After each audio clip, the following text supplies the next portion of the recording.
I'm continuing our month-long series on the perception of powerlessness, and I have an episode I'm doing today that was not in the original plan. It's a response to a ton of comments and messages and replies that have exploded since I've started doing this series on the perception of powerlessness, and it's basically one thing. If this relationship is so toxic, why don't they just leave? If someone knows the relationship is unhealthy, why stay? Welcome back to the Secure Husband Podcast. Bruce Abbott, certified professional coach, founder of SecureHusband.com. Why would an intelligent person tolerate this? And it's based on psychology. This is not something that is logical and rational. It comes from our emotional center. That is a big misunderstanding people have about toxic relationships. They think that logic alone has the ability to override human behavior patterns, but it doesn't. If logic alone controlled relationships, nobody would stay in emotionally destructive dynamics. This is really feedback from a couple of podcasts ago when I talked about staying for the kids. That's where all of these comments came flying back from. There were comments about, well, what if it's a toxic relationship?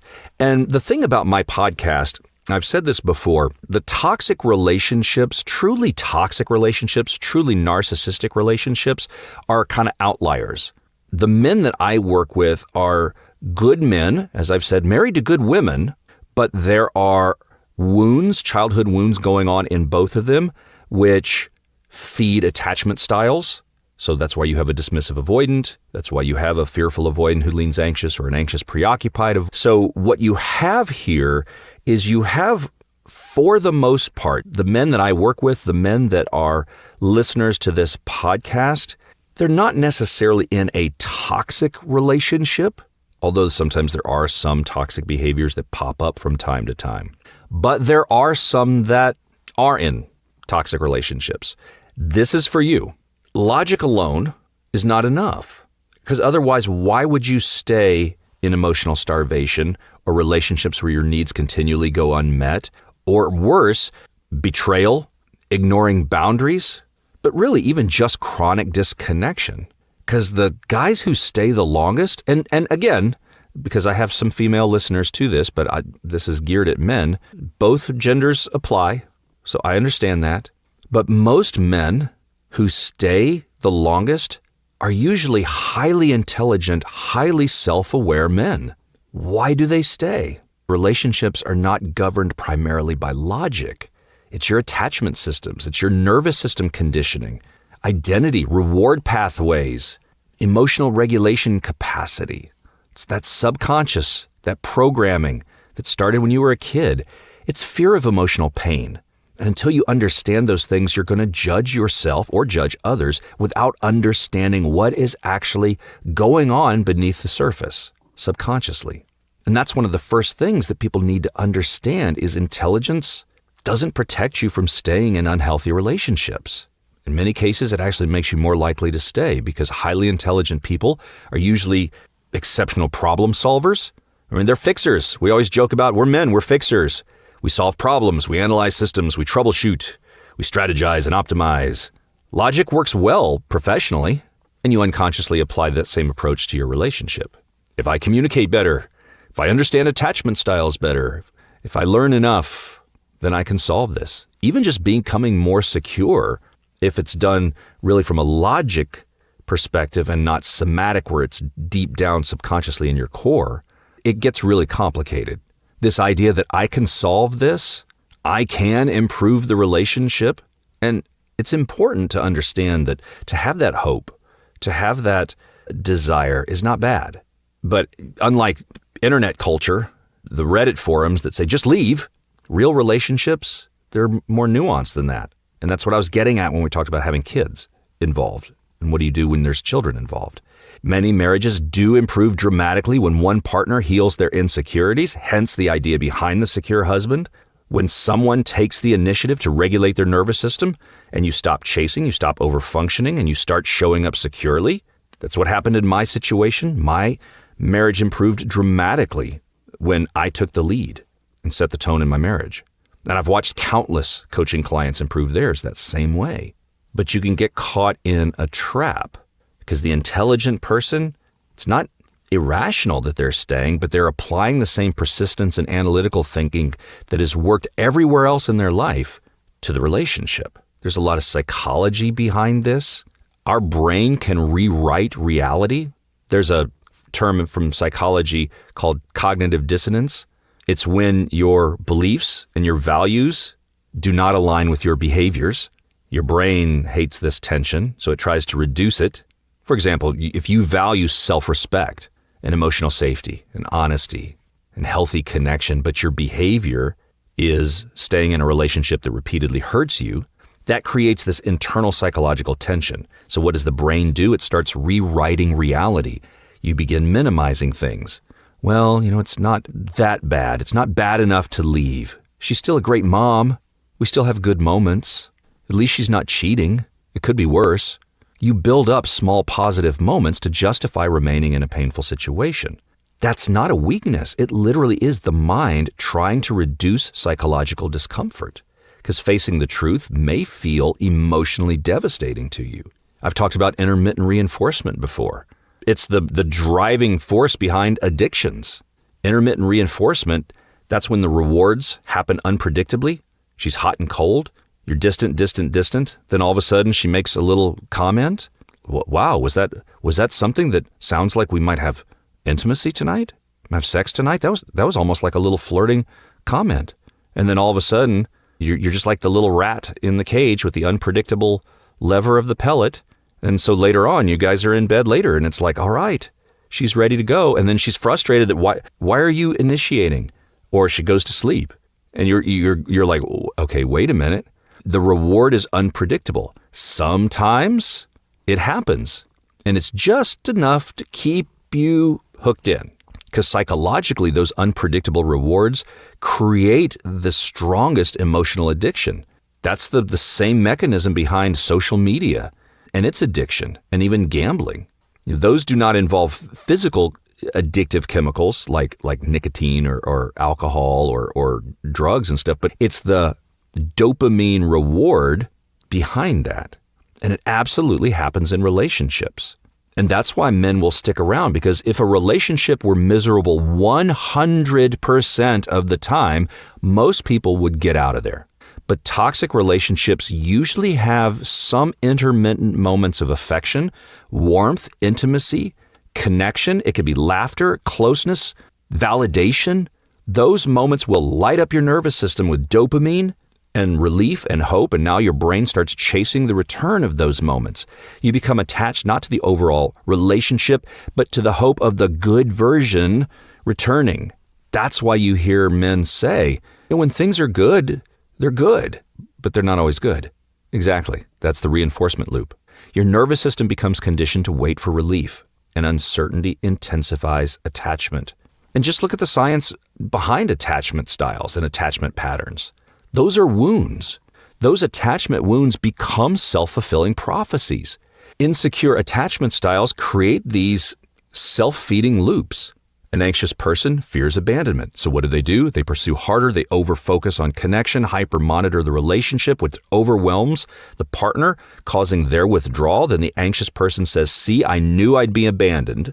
Anxious leaning, fearful avoidance become hyper-vigilant because they're moving forward and then they're triggered and then they're pulling back. So they're always reading the room, scanning, analyzing, critiquing, subconsciously looking for signs that something is wrong as a self-protection. And eventually their criticism or distrust creates emotional distance. And then they say, see, I can't trust anyone. And we've talked about dismissive avoidance. They have that deep core shame around defectiveness, that they're subconsciously a failure. So they pull away emotionally. And then what happens? Their partner says, you're emotionally unavailable. And that dismissive person concludes, see, I am a failure towards my husband, but my defensiveness cannot accept that, so I'm going to turn it right around, and I'm going to put a tremendous amount of criticism on you, husband, fearful, avoidant husband, anxious, preoccupied husband. I'm going to criticize you so that I cannot feel these feelings of failure and shame. And these attachment systems constantly recreate the very thing that they fear. And so you get stuck in that loop. And it validates that false narrative. You find evidence that confirms your existing beliefs. Once your nervous system creates that narrative, you start selectively noticing information that reinforces it. If you believe I'm trapped, then you'll notice things like the kids, financial barriers, fear, uncertainty. If you believe my partner doesn't love me, you're going to notice every withdrawal, every rejection, every criticism. That will reinforce the false narrative going on in your mind, and you're ignoring any moments of care or nuances or attempts at repair. That's why unhealthy couples often become trapped in what they feel like two completely different realities, that the husband's reality and the wife's reality are absolutely polar different. Both people are filtering the relationship through their wounds. And a lot of times guys stay in these relationships because that's their identity. That's their friendships are all built around this. Their whole world is around their wife and kids. Especially if you've been married 10, 15, 20, 25, 30 years, your identity is so intertwined within the relationship. You stop experiencing yourself as independent or emotionally differentiated. You don't see yourself as two separate people. You literally become a unit. Your identity is that of husband, provider, family system. And there's nothing wrong with an identity built in that. But what happens is when that identity keeps you stuck in a relationship where there is toxic behavior. Leaving the relationship is more than just leaving your partner. It feels like you're leaving a chunk of yourself behind. That's why detachment feels so terrifying to many people. It's a disruption of their identity, and your nervous system sees it as a threat. And a lot of men will stay because they've learned to emotionally avoid. They've learned to just absolutely numb themselves to it. They're not staying because they consciously want to suffer, but they are staying because they don't believe they can survive the emotional pain of detachment. Because yes, there is going to be grief and loneliness, fear, a feeling of failure and loss and shame at the end of a relationship, especially one that's gone on for a long time. They will lock into that as opposed to looking at it with clarity of what is the future of this relationship and what is the health of this relationship. What happens when there is so much toxicity in a relationship? And again, that goes back to those insecure attachment patterns. They're ultimately strategies to avoid painful emotions. That's why some men chase and people please and give to get and overfunction, and others, they just shut down or they numb out and withdraw. Completely different behaviors, but the same core issue. It's all about avoiding emotional pain. The thing about everything in this podcast today, all of this stuff is subconscious. You don't realize all of this, but there's very powerful psychological mechanisms working under the surface, deep in your core. And especially if you've been in a relationship for a long time, like if you've been married for 15 years and you guys have raised kids together and you've sacrificed yourself and you guys have gone to counseling and you're changing yourself repeatedly, you're fighting, you're withdrawing, you're distant. The more time you have spent in that environment, it's harder for you to walk away from it because you're like, I've invested 15 years here, 20 years here. Your brain desperately wants the investment of time that you put into it to pay off. We want that return on our investment. So our mind is saying, I can't quit now. I can't stop now. I've already put 15 years in, or 20 years in, or 25 years in, even if continuing causes suffering. I always talk about with this podcast, my goal with this podcast, because sometimes, as I've mentioned before, I get accused of being pro-divorce. I'm not. I'm anti-self-abandonment.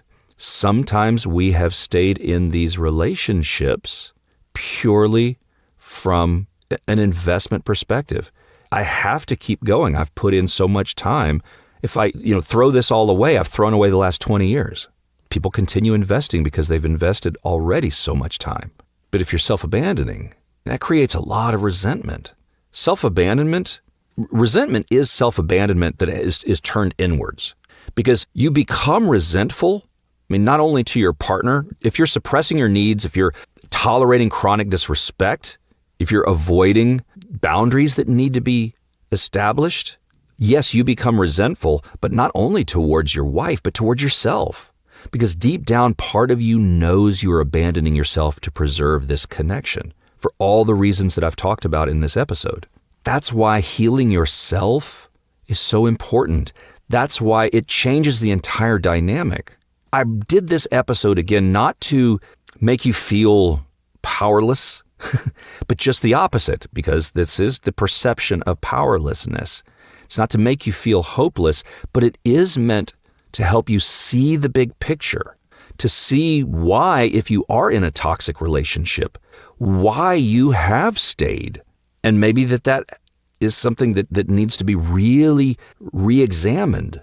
You get clarity. Once you understand trauma responses and intermittent reinforcement, once you understand cognitive dissonance and attachment styles and nervous system conditioning, you stop seeing yourself as, oh, I'm weak. I'm so lame. That's the opposite of what we need to see. We need to give ourselves self-compassion. When you give yourself self-compassion, you start to understand that I'm doing all of these things not because I'm flawed or broken. It's because I'm human. I have wounds that go back childhood that have grown with me as I've grown. And look at the science and the psychology that's going on. This is biology. This is stuff that men have studied for over 100 years. It's psychology. But when you start seeing this for the psychology underneath it of why you stay stuck, and not that you're just weak and not that you're just broken, that's when you can begin doing the work to heal. Remember, when you heal yourself, when you become more secure, everything changes. Maybe for the good in the marriage, maybe it gives you the clarity to finally realize why you're staying in a toxic situation. Because now you're regulating differently. You're communicating differently. You're setting boundaries differently. You've stopped abandoning yourself. You've stopped chasing. You've stopped trying to fix your wife. Many relationships can improve dramatically from that shift if there's not a deep level of toxicity. If there is a deep level of toxicity, then the clarity and the healing to make those tough decisions now happens. I personally have seen more marriages improve from doing this work than I've seen end, but I will never ever say that this is 100% guaranteed to fix your relationship if there is toxicity in there. But I think men need to understand why we stay in those toxic relationships. It's not logic. It's biology. It's attachment styles. It's conditioning. Our identity, it's fear, it's hope, it's intermittent connection, addiction, avoidance of emotional pain. All of that stuff is like just a big soup. But understanding those ingredients, that changes everything. Because now instead of shaming yourself, you can begin healing yourself. And whether you ultimately stay in the relationship or you leave a toxic relationship, you do it from clarity, not self-abandonment, not fear, not desperation. I hope that helps you understand why we stick with it when the relationship is toxic. And again, most of the men that I work with, the toxic relationship is more the outliers. Most of them, again, are good men married to good women. They're just in a dysfunctional pattern. There's still love. There's still warmth. There's still laughter. Just there may not be closeness. There may not be intimacy. There may not be the level of respect and connection that we want. But it may not be toxic. But if you are in a toxic relationship, this is why you stay in it and why you stay stuck. I hope this podcast was helpful. Again, it was not one that I planned as part of this Perception of Powerlessness podcast series, but I felt based on the feedback that I was getting that I needed to do this episode. Thank you for sticking with me. I hope this helped you out. If this is your first time catching a Secure Husband podcast, I invite you to subscribe. Share this with someone who you think is in a toxic relationship and needs to hear the why. If you're a regular listener, would you head over there to wherever you listen, Apple Podcasts, Spotify, wherever, give me a review. That really helps the algorithm. And I'm excited about these new courses. I've got the Stop Chasing, Start Leading course that many of you have taken advantage of. Thank you. If one-on-one coaching isn't exactly something that, because of finances right now, I've got about 3 more courses in the works right now, and I'm trying to keep them all at this very affordable $29, $39 level, because I wish I had this stuff when I went through this journey. I hope that's something that you're taking advantage of. I encourage you, as you heard at the beginning of the podcast, go to securehusband.com/resources. You can check out those courses. And there's a contact form on that website too, where if you want accountability and some help in all of this, go fill that form out. It's a free 30-minute consultation. You and I just have a conversation, no sales pitch. I just ask you about your situation, and we see if one-on-one coaching might be right for you. I hope that this has been a super helpful episode for you. Thank you for listening. I'll see you on the next Secure Husband podcast.